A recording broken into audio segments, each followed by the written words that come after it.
Questions. Questions orales. L'honorable député de Richmond. The honourable member for Richmond-Arthabaska. Mr. Speaker, I want to start my first question by thanking Mark Bosk for his service as Speaker, as Clerk of the House.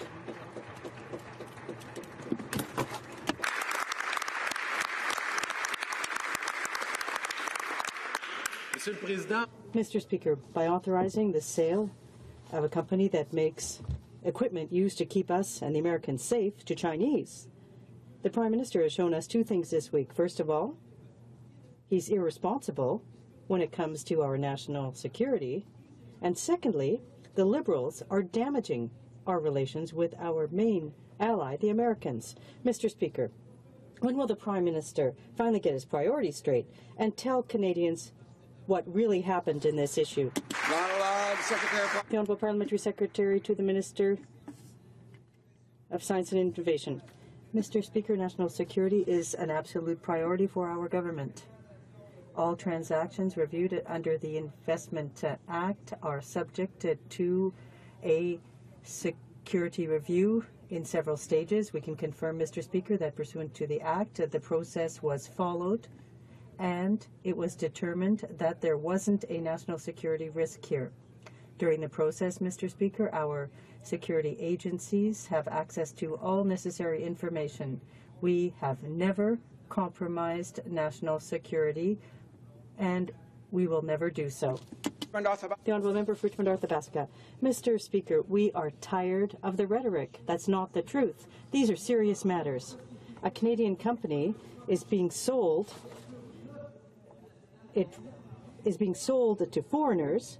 It assures our national security without a risk assessment. Can the Liberals stop saying nonsense, talking nonsense, and immediately put in place a complete review of the national security risks involved here? The Honourable Parliamentary Secretary. Mr. Speaker, we listened to our national security experts. We listened to their advice. National security was examined as part of this transaction by people who are aware of the facts. On that basis, that they put forth recommendations and advice, and we subsequently authorized the transaction. I want to reassure the House and all Canadians, we will never compromise national security. We always take action to advance our national interests. The Honourable Member for Richmond-Arthabaska. Mr. Speaker, look, it's one thing taking action, and well, that's not what we're seeing the Liberals do. But let's move on to another topic, the infrastructure bank that's not even been created. And we've only got an hour and a half to discuss it. The Senate is demanding a more in-depth study before going any farther. And now we've learned that the Liberals, after having chosen the location, have even chosen the CEO. If that isn't arrogance, Mr. Speaker, then I'd like someone to tell me what the right word is. When will the Liberals finally start respecting this institution and allow us to take an in-depth look at this bank? The Honourable Minister. Mr. Speaker, we have been very clear that no appointments will be confirmed and made until we have the legislation passed through the Parliament, and that's exactly what we have said earlier, and that's exactly what we will follow. Our goal to establish the Canada Infrastructure Bank is actually allow our municipalities and provinces to build more infrastructure that they need to create jobs and opportunities, as well as make sure that we're working with them in partnership to allow them to bring forward projects that they think are necessary for them to build. The Honourable Member for Carleton. We already knew that the new Liberal Infrastructure Bank will offer taxpayer-backed loans and loan guarantees to cover the losses of wealthy foreign investors who build mega projects in Canada. But who will be on the bank's board? Let me quote the Finance Minister. I will say that it's not clear that the people on the board will necessarily be Canadians. So foreign financiers could help foreign financiers access $35 billion in taxpayer-backed loans and loan guarantees here in Canada. Mr. Speaker, who is standing up for taxpayers in this country? The Honourable Minister of Infrastructure and Communities.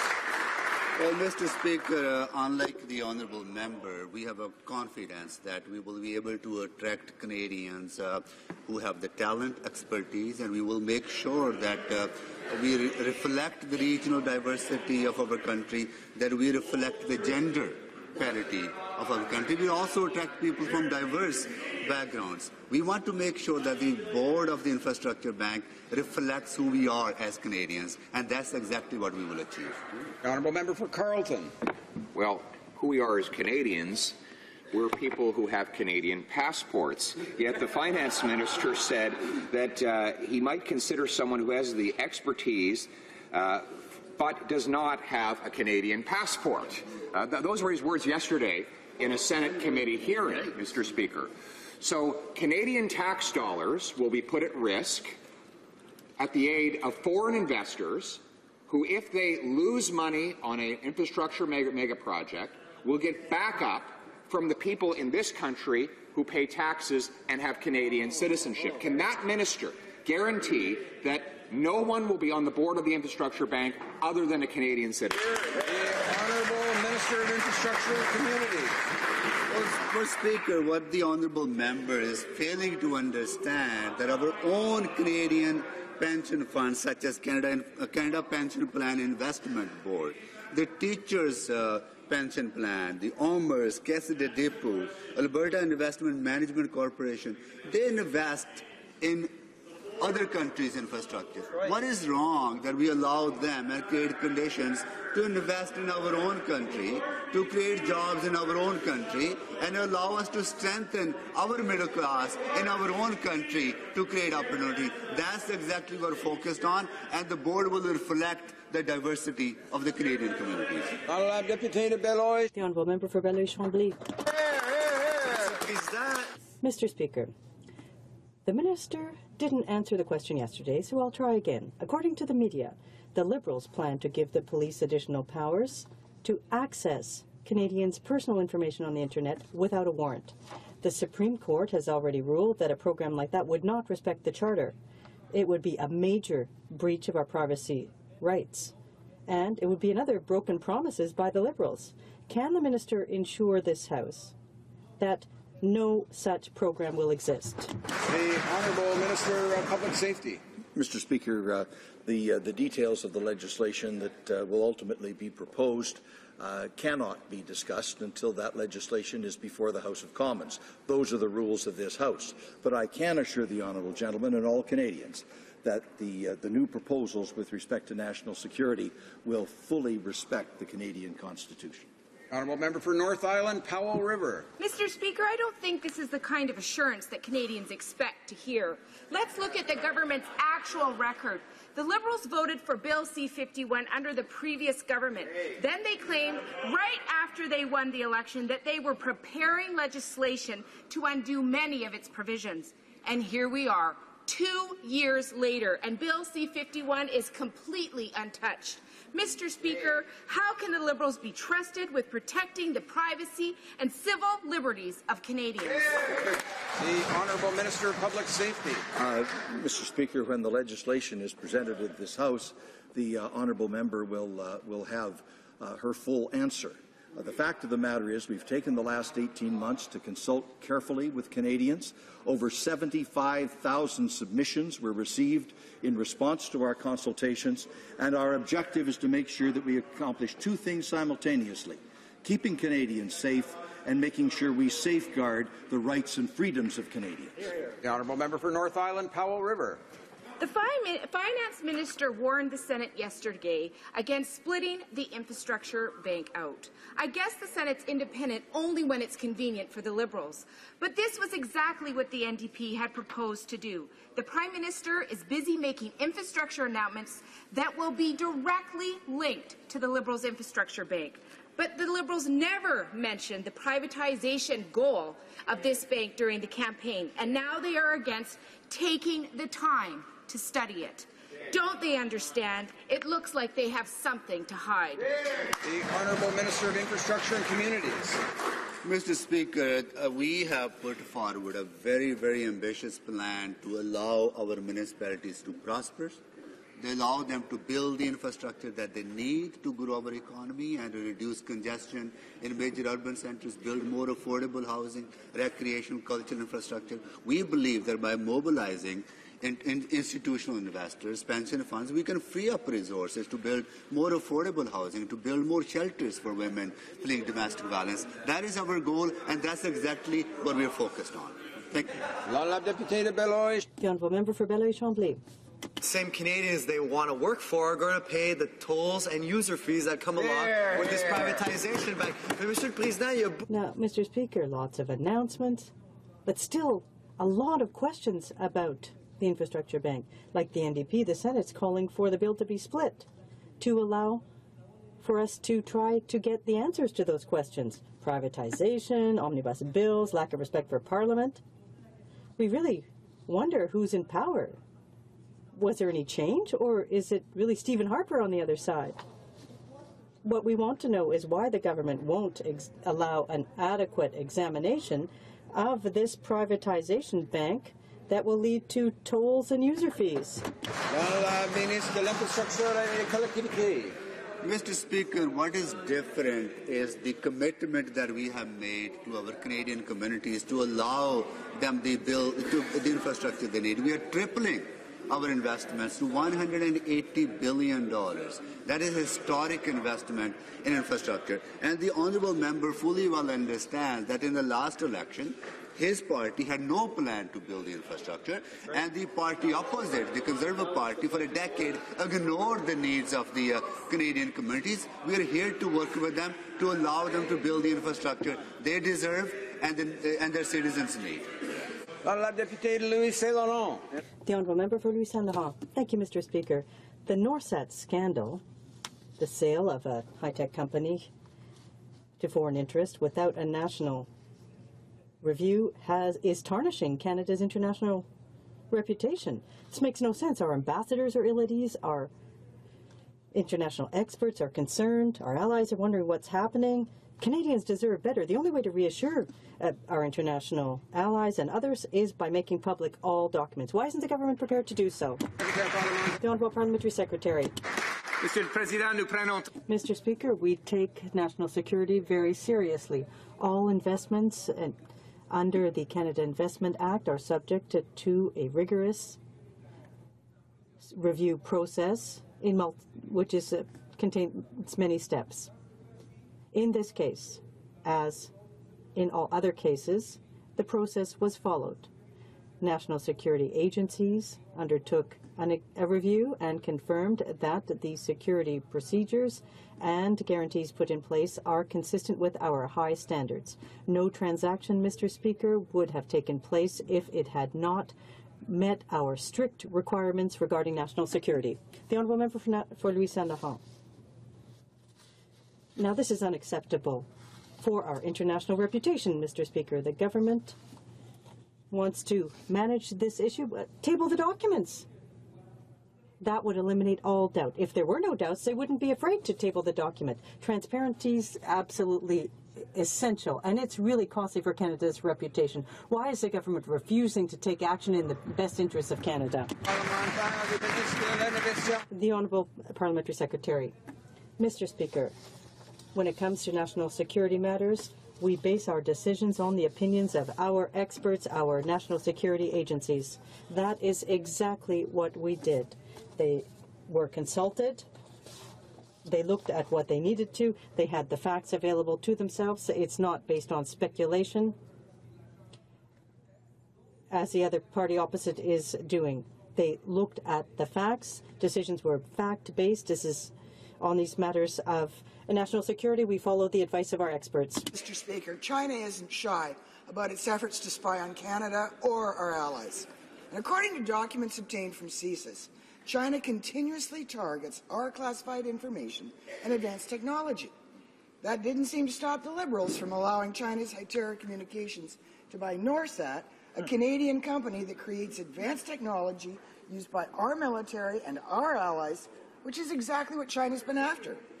When will the Liberals stop putting our national security at risk. When? The Honourable Parliamentary Secretary to the Minister of Innovation and Science. Mr. Speaker, we never have and we never will put our national security at risk. We followed a multi-stage process in this case, Mr. Speaker, and we based our decision on the opinion, the considered opinion of our national security experts. What does the other side of the House have against our national security experts, Mr. Speaker? They're the ones who have the facts in front of them, and we rely on their opinion in this process, and it's a very good process, Mr. Speaker, and we'll continue to follow it. Thank you. The Honourable Member for Calgary-Midnapore. Mr. Speaker, if the Prime Minister would start walking the walk instead of just talking the talk, we might be able to believe him when he repeats his lines about being open and transparent. We've asked for simple answers regarding his decision to sell defense secrets to the Chinese government. Our U.S. neighbors are raising alarms about that decision. Security experts are concerned. A former ambassador has spoken out against it. Will the Prime Minister please explain to Canadians why he did not request a full, formal national security review of this transaction? The Honourable Parliamentary Secretary to the Minister of Innovation, Science and Economic Development. Mr. Speaker, there is a multi-stage national security review process in place. That process was followed. Within the course of that process, our national security experts, basing themselves on the facts of the case, Mr. Speaker, our national security agencies are the only people in this case who had the facts before them, unlike the opposition. We are basing our decision on their recommendation to us, Mr. Speaker. The Honourable Member for Niagara Falls. Thank you, Mr. Speaker. Well, today the Supreme Court of Canada confirmed that trials need to be conducted in a timely manner. Now, our Conservative government appointed well over 500 highly competent and diverse individuals to the bench. There was never a shortage of exceptional candidates to choose from. When are the Liberals going to get their act together and fill all these judicial vacancies? When? The Honourable Parliamentary Secretary to the Minister of Justice. Thank you, Mr. Speaker. Our government is committed to ensuring that our criminal justice system keeps communities safe, protects victims, and holds offenders to account. And as the court in Cody reiterated today, every actor in the criminal justice system has a responsibility to ensure that criminal proceedings are carried out efficiently and effectively. Mr. Speaker, our minister met with her provincial and territorial counterparts in April to focus on the roles that each of our governments can play. They identified 4 priorities for legislative reform, including dealing with mandatory minimum penalties, bail and administration of justice offences, preliminary inquiries, and reclassification offences. Mr. Speaker, we're working together to address these delays. The Honourable Member for Niagara Falls. Speaker, the Liberals aren't even appointing the necessary judicial advisory committees that give advice when making appointments. Incredibly, Manitoba, New Brunswick, Northwest Territories, Nunavut, Saskatchewan, and Southwestern Ontario still don't even have a committee to advise the minister on judicial appointments. Obviously, this government has got a problem in this area. What's it going to take for them to clean up this mess? The Honourable Parliamentary Secretary to the Minister of Justice. Thank you again, Mr. Speaker, and I'm very pleased to advise this House that the Minister of Justice has made tremendous progress, not only developing a system which will strengthen our judiciary to ensure that we maintain judicial excellence while reflecting the great diversity of this country. And to date, Mr. Speaker, the Minister of Justice has appointed 77 judges and 22 deputy judges across the country. We have a system in place, it's being implemented, and we are seeing a significant progress. The Honourable Member for Elmwood-Transcona. Initially, the Liberals announced that they had no choice but to change how Parliament works. After having been openly criticized, the Liberals have done an about-face on almost everything. In their election platform, the Liberals promised to put an end to the practice whereby parliamentary secretaries determine what happens at committee. So why are the Liberals forcing through changes to the standing orders that would allow precisely that to happen? Honourable Government House Leader. Mr. Speaker, during the election campaign, we promised to make real change to Parliament to make it more efficient, open and transparent. We took commitments to do so. At committee, I answered questions from members We have a plan that I believe will work well. La députée d'Elmwood. The honourable member for Elmwood-Transcona. I think Canadians are getting tired of the combination of high-handed actions and non sequitur answers by the Liberals. Just as they grew tired of omnibus bills under Stephen Harper's regime, and the Liberals promised in the last campaign to end them, because omnibus bills allow for the government to push through hundreds of changes at once without time for Parliament to scrutinize them or for civil society to scrutinize them, Mr. Speaker. But instead of getting rid of the practice of omnibus bills, they're proposing new rules that will legitimize the practice of omnibus bills. And we're just wondering, what happened to the Liberals at the campaign? Speaker, as I've just said in French, during the election campaign we promised to bring real change to Parliament to make it more effective, open and transparent. We made specific commitments on how to achieve this. We have worked in good faith with the opposition, and we welcome a debate on the proposed change in the coming days. Yesterday, I had put in the motion for the changes. We've been working very well together. I knew we could. My door's always been open. It was good to see the members come through that door so that we could collaborate and work for Canadians. Thank you, Mr. Speaker. Honourable member for Barrie Innisfil. You got to do that with your hand over your heart. It's much better. The Heritage Minister is preparing a cultural document that will determine the future of Canadian online content for providers like Google. Her chief of staff has been lobbied 6 times alone this year by Google, a company she was a top executive for. Now, under the Conflict of Interest Act, minister staff must abstain from participating in decisions that would place them in a conflict of interest. Mr. Speaker, the rules are clear, but the minister either ignores them or thinks they don't apply to her. Why did the minister allow Leslie Church to participate in these sensitive discussions? The Honourable Parliamentary Secretary to the Minister of Canadian Heritage. Mr. Speaker, we've said it many times before, creative industries are going through a period of disruption brought on by the digital shift. The Minister has met with all major digital platforms as part of the Canadian Content in the Digital Age Review. Ms. Church's expertise and broad knowledge of the digital landscape is essential to our understanding of how to best support this sector during this transition. She has been fully transparent about her former employment, including with the Conflict of Interest and Ethics Commissioner.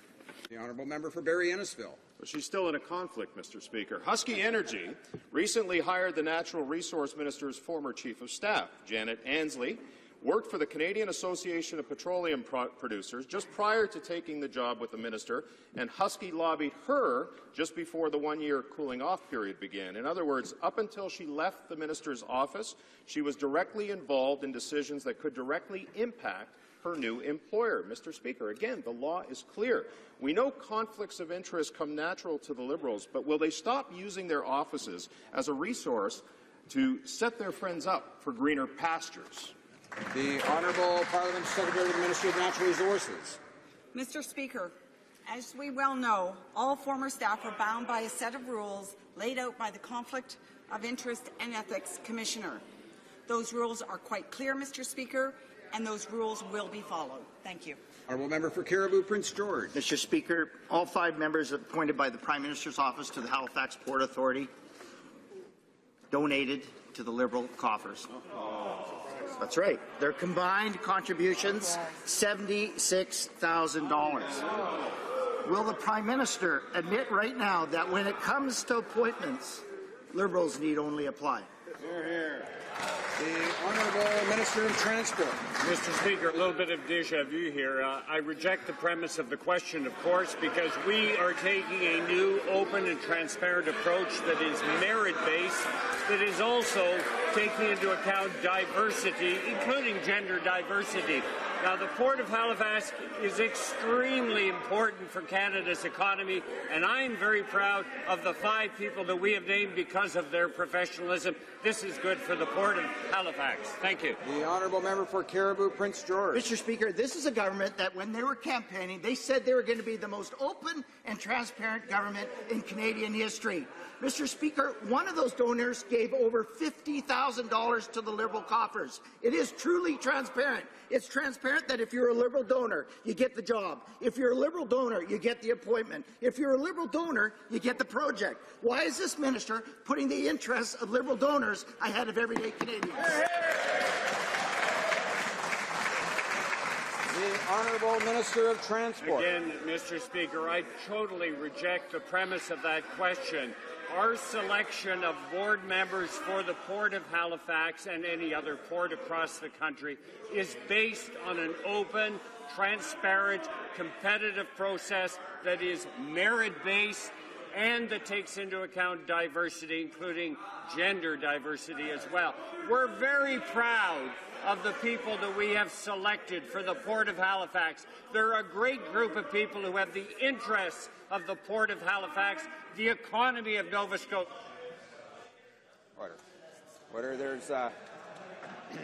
Order. There's too much noise in the chamber. Very difficult to hear the responses and in some cases the answers. I ask for order. The honourable member for Saskatoon West. Thank you, Mr. Speaker. After cutting funding to 1/3 of all HIV organizations, including AIDS Saskatoon and my riding, the minister told us not to worry. She said there was $30 million of new funding for the federal initiative on HIV. Well, we've got the department documents, and guess what they say? Increase to the federal initiative on HIV, $0. Increase to the Community Action Fund, which funds these groups, $0. Can the minister explain where exactly is this funding, or did she mislead this House and Canadians? The Honourable Parliamentary Secretary to the Minister of Health. Thank you, Mr. Speaker. Our government is deeply committed to addressing HIV and AIDS in Canada, and as the Minister said yesterday, and I reiterate, in Budget 2017, it included new investments of $30 million over 5 years that will support frontline interventions to reduce new cases of HIV and Hep C by adopting a harm reduction approach. This builds, Mr. Speaker, on the $72.6 million being spent this year alone under the federal initiative to address HIV/AIDS, with $26.4 million going to community-based organizations such as the one she's referred. We continue to work closely with all our partners in order to meet our targets and eliminate AIDS as a public health threat by 2030. Thank you, Mr. Speaker. The honourable member for Salaberry-sur-Roi. Mr. Speaker, the Liberals bungled the process to replace the Commissioner of Official Languages, and they refused to support a new process that was supported by a majority of parties in the House. What a mess. The problem is that the acting commissioner's term is up tomorrow. When the Heritage Minister was asked by my colleague from Drummond a couple of days ago, she just said, "I will get back to you in due course."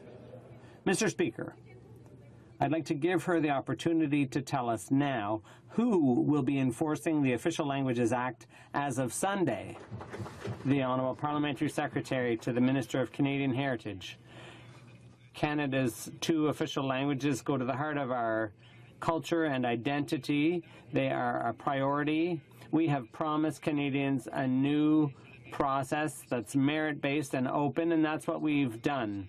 The position of Commissioner is very important, and we are sure that the person recommended will have all the skills required. An announcement will be made in the days to come. Mr. Speaker, residents of the National Capital Region understand the importance of public transit for shorter commutes, cleaner air, and a stronger economy. With the first phase of light rail nearing completion, it's important that we build on this momentum and expand the system. Can the Minister of Infrastructure and Communities please tell this House how the government is supporting the future of public transit in this, our beautiful National Capital Region? The Honourable Minister of Infrastructure and Communities. Mr. Speaker, because of the hard work of the members of the National Capital Region Caucus, this morning, Prime Minister announced more than $1 billion toward Ottawa's light rail transit stage 2 project. This investment will transform public transit across the region and create jobs and economic growth in the National Capital Region while making communities more sustainable and inclusive. We are very proud to support the City of Ottawa and the Capital Region. The Honourable Member for Kamloops, Thompson, Caribou. Mr. Speaker, yesterday we learned that the Director of Operations for the Missing and Murdered Inquiry has resigned. That is 4 senior employees that have jumped ship in less than a year. The inquiry is losing credibility. Families are suffering with trust and trauma issues. Does the Minister not see that there's a problem? Why is there such a significant staff turnover? And what is she going to do to reassure families that she will personally make sure that this inquiry gets back on track? Well, the Honourable Minister of Indigenous Affairs. Mr. Speaker, we're committed to ending this ongoing national tragedy. After decades of loss, discrimination, and mistreatment, families of missing and murdered Indigenous women and girls are speaking and feeling heard. The Commission has acknowledged the need to increase communication, and the families must be at the centre of this inquiry, and they are committed to ensuring this.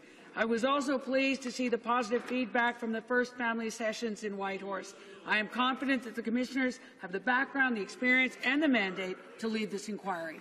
The honourable member for Foothills. The Prime Minister vowed to phase out the oil sands, and unfortunately for Canada, it seems his plan is working. Imposing a carbon tax, axing the Discovery Well tax credit, forcing his anti-oil activists onto the Energy Minister's staff. These are taking their toll. In March, there were 25 junior oil companies left in Alberta, down from close to 100. These risk-takers are the heartbeat of Alberta's energy sector. When will the Prime Minister make the right priority? Why are his priorities a job-killing carbon tax and paid anti-oil activists when they should be Canada's economy and the jobs of hard-working Albertans? The Honourable Minister of the Environment. Unlike the party opposite, we understand that the environment and the economy go together. That's why we are putting a price on pollution, which will reduce what we don't want, which is pollution, and foster what we do want, which is innovation, clean growth, and good jobs. We also approved 2 pipelines, which the party opposite was unable to do. We understand that the environment and the economy go together. We want a more sustainable future for our kids, and we want clean growth and good jobs. Honourable member for Souris Moose Mountain. Mr. Speaker, the Liberals have calculated how much revenue could be generated from a carbon tax, but they will not release that important information. The estimated cost of the tax is $2.5 billion in Saskatchewan alone. That's right, billion with a B. In my riding, one truck company estimates this Liberal cash grab will cost them an extra $500,000 per year. Why do the Liberals refuse to disclose the cost this forced carbon tax will have on Saskatchewan families and businesses? The Honourable Minister of the Environment and Climate Change. Thank you, Mr. Speaker. Let me be clear to the member opposite, as we've repeated over and over, that all revenues created, all revenues that are received that are put a price on pollution go directly back into the province. But let me also be clear that 80% of Canadians live in a jurisdiction where, through the leadership of the provinces, there's already a price on pollution. We're very hopeful that every province will step up, do the right thing, put a price on what we don't want, pollution, and foster what we do want, clean jobs, innovation, and a more sustainable future for our kids. The honourable member for Brandon Souris. Mr. Speaker, every day the Liberals continue to drag their feet on the reintroduction of biosecurity measures that would help eliminate the prevention of PED outbreak on hogs in Manitoba. By doing so, they continue to put the livelihoods of farm families at risk. Manitoba farmers can't wait any longer. The time to sit around and talk is long gone. The Liberals need to listen to industry experts and take immediate action. So will the Minister of Agriculture stop ignoring the very people that he is meant to help and reintroduce the much-needed biosecurity measures immediately? The Honourable Parliamentary Secretary. Mr. Speaker, there's no risk to human health. PED is a required reporting disease provincially and not federally. The Manitoba Agriculture Minister and the Pork Council in Manitoba are following appropriate procedures. The CFIA has offered its support, but it's too soon to tell at this stage whether what the origin of the outbreak was or the likely spread. Thank you, Mr. Speaker. Alberni. Mr. Speaker, after weeks of pressure from the NDP, yesterday the Liberals announced they were reversing their plans to eliminate 2 important marine programs. Firstly, I want to thank all those across BC who reached out and spoke up. Together, we were able to turn the tide. But there's much more we can do and need to do. For example, the salmon run in the Somas is down from 1.3 million last year to only 170,000 this year. What is this government going to do to provide immediate support for this vital BC resource and those who depend on it? The Honourable Parliamentary Secretary and Minister of Fisheries and Oceans. Mr. Speaker, our government understands that wild salmon are the lifeblood of the West Coast, which is why our government is investing significantly in managing and restoring our wild Pacific salmon stocks. In addition to our continued support for the Salmon Enhancement Program, we have announced a new $75 million coastal restoration package as part of our $1.5 billion Oceans Protection Plan, and a further $1.4 billion investment as a result of the Department's recent comprehensive review. This means more evidence-based decision-making, more scientists, more habitat restoration, and more community partnerships, Mr. Speaker. We are committed to ensuring that our wild salmon thrive for the benefit of our communities and our future generations. The honourable member for South Okanagan, West Kootenay. Mr. Speaker, last year the NDP introduced a motion calling on this government to reinstate the Perishable Agricultural Commodities Act. Since this was a Liberal campaign promise, growers across Canada were deeply disappointed when it didn't happen. The Agriculture Committee also unanimously urged the minister to implement a payment protection model, but we still haven't heard anything. When will the Liberals take action for our farmers and growers across Canada, do as they promised, and reinstate PACA? Secretary Parliamentary, the Minister. The Honourable Parliamentary Secretary. Mr. Speaker, unfortunately I misunderstood the question. Could he ask it again? The time limited. Time is limited. The Honourable Member for South Okanagan. If you could repeat the question, please, briefly. The question is about the Perishable Agriculture Commodities Act. It was a Liberal promise to reinstate it. It hasn't been reinstated despite calls from growers and the NDP and the Agriculture Committee. So when will the Liberals take action and reinstate the Perishable Agricultural Commodities Act? Secretary Parliamentary. The Honourable Parliamentary Secretary. Thank you, Mr. Speaker, for the question. We are currently analyzing the situation in order to respond to the question. Thank you, Mr. Speaker.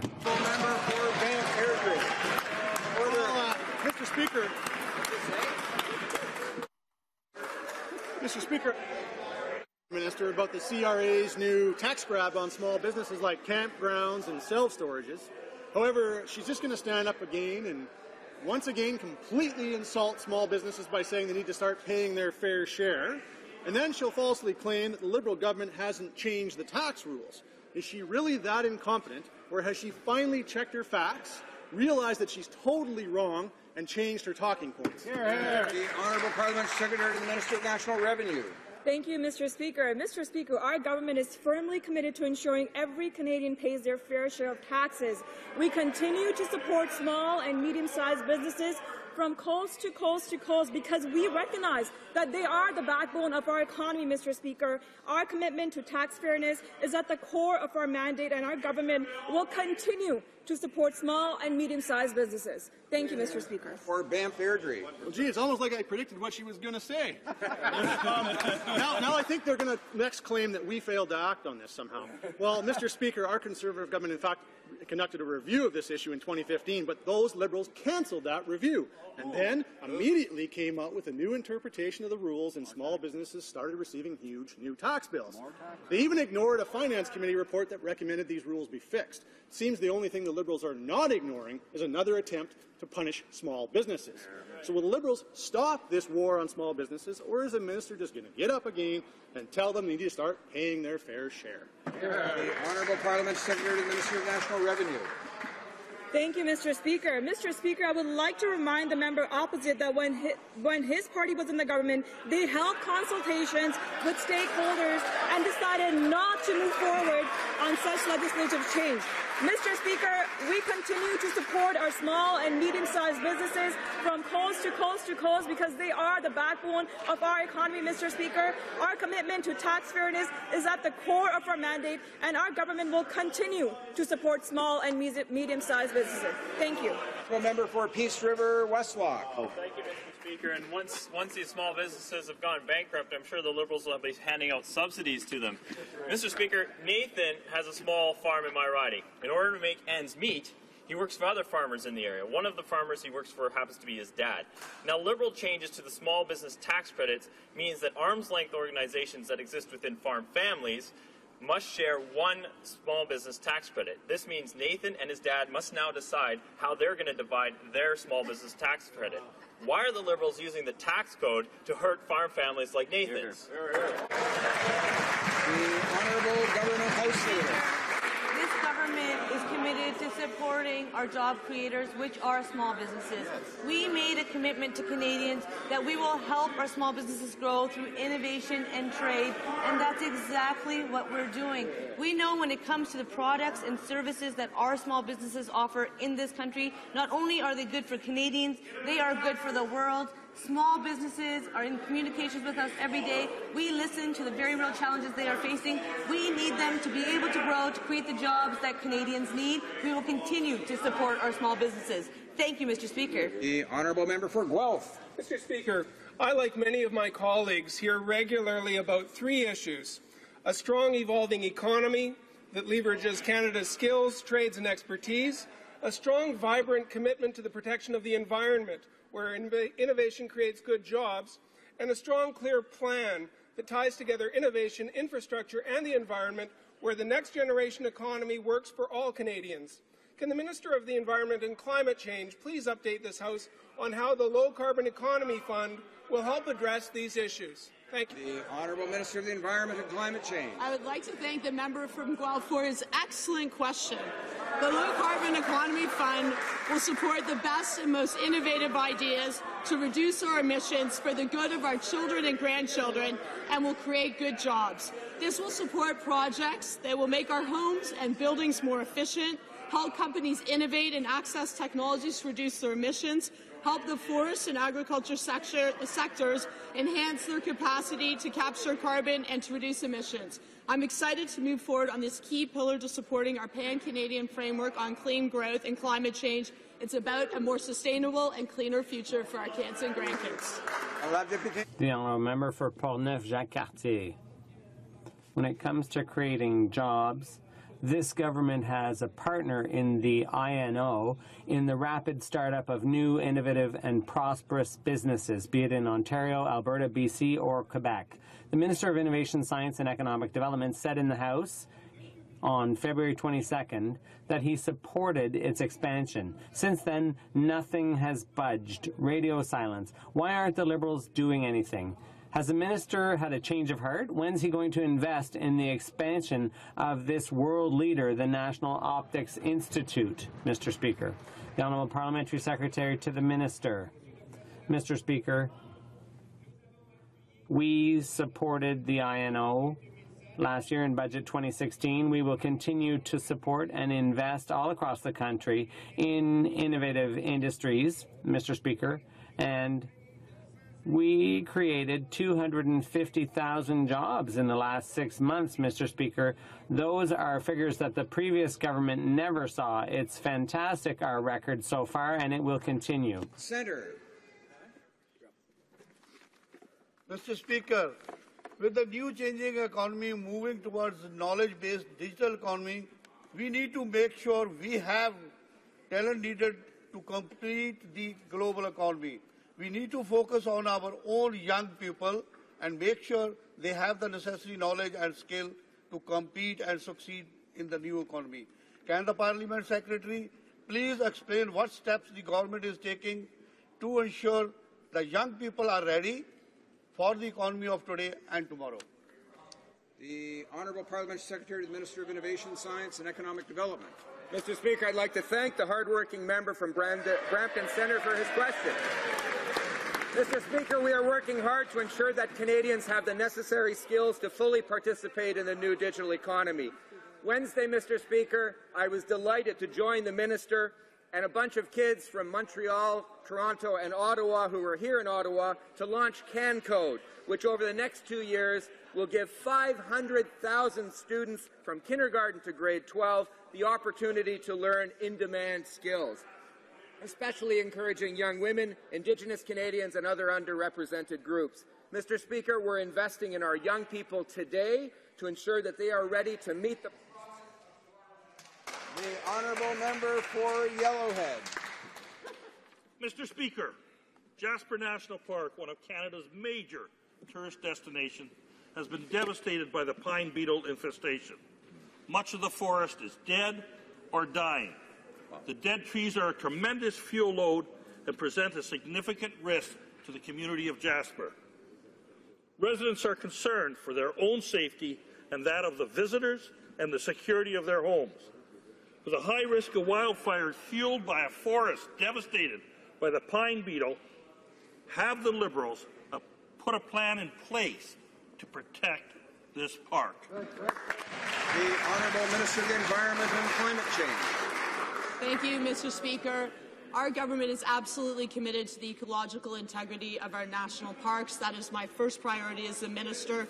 We are working very hard in all of our parks, including Jasper National Park. I look forward to talking to the member further about this and seeing how we can move forward. Thank you. The honourable member for La Pointe de l'Île.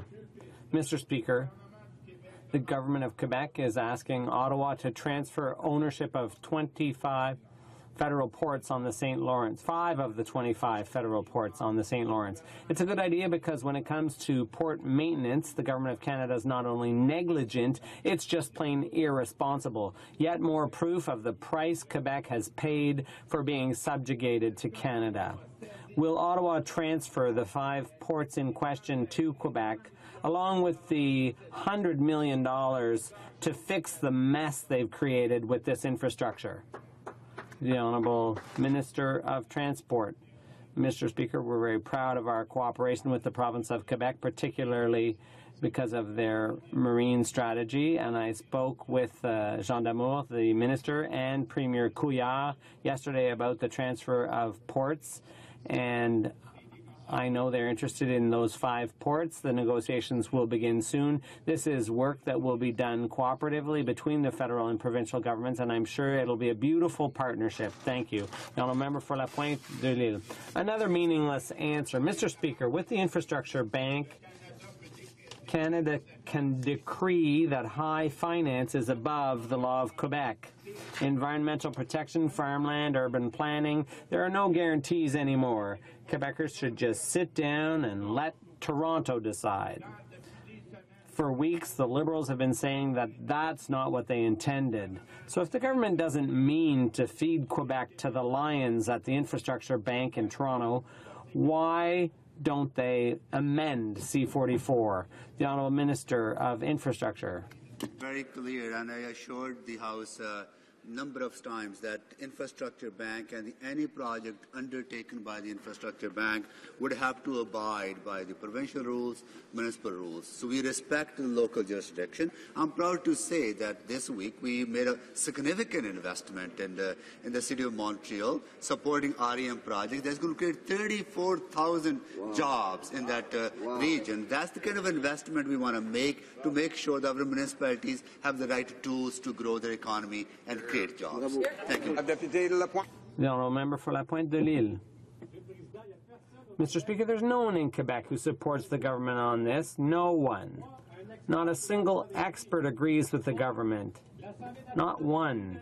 The National Assembly is unanimous. Unanimous. Is it clear? In their condemnation of C-44. There's no one. The farming community is against it. The government's all alone except for the usual 40 ghosts playing cheerleaders on the Liberal benches. Is there anyone on the other side of the House, just one person who would stand up for once and say no to disarming Quebecers against the Infrastructure Bank? The Honourable Minister of Infrastructure. Let me assure once again the Honourable Member that we have a very strong working relationship with the province of Quebec, and the bank would have to abide by all the rules that are in place in every province and municipalities. On top of that, bank will work very closely with provinces and municipalities to bring forward projects that communities need.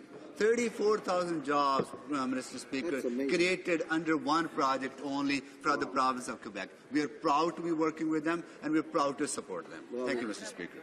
The Honourable Member for Nunavut. Thank you, Mr. Speaker. My questions for the Minister of Indigenous and Northern Affairs. Yesterday, I had the pleasure of visiting the Society of St. Vincent de Paul in the riding of Kanata Carleton. I was happy to donate to the Society's North of 60 project which is a national initiative aimed at providing food, supplies, and goods and other goods to northern communities, including 5 communities in Nunavut. While Nunavut are thankful for such generosity, they're also eager to see what changes have been made to the Nutrition North program. Can the Minister update the House on when Nunavut can expect the changes to be made? Thank you, Mr. Speaker. The Honourable Minister of Indigenous Affairs. I thank the member for his advocacy on this file. It's completely unacceptable that so many Northerners are still struggling to feed their families. I'm pleased to announce that the findings from the Nutrition North community engagement sessions are now available online. Our government is considering all the feedback received during the recent engagement and is collaborating with Northern and Indigenous organizations to update the program to be much more reflective of Northerners' needs. Together, we can ensure that Northern families have access to affordable, healthy food. That will bring question period to a close for today.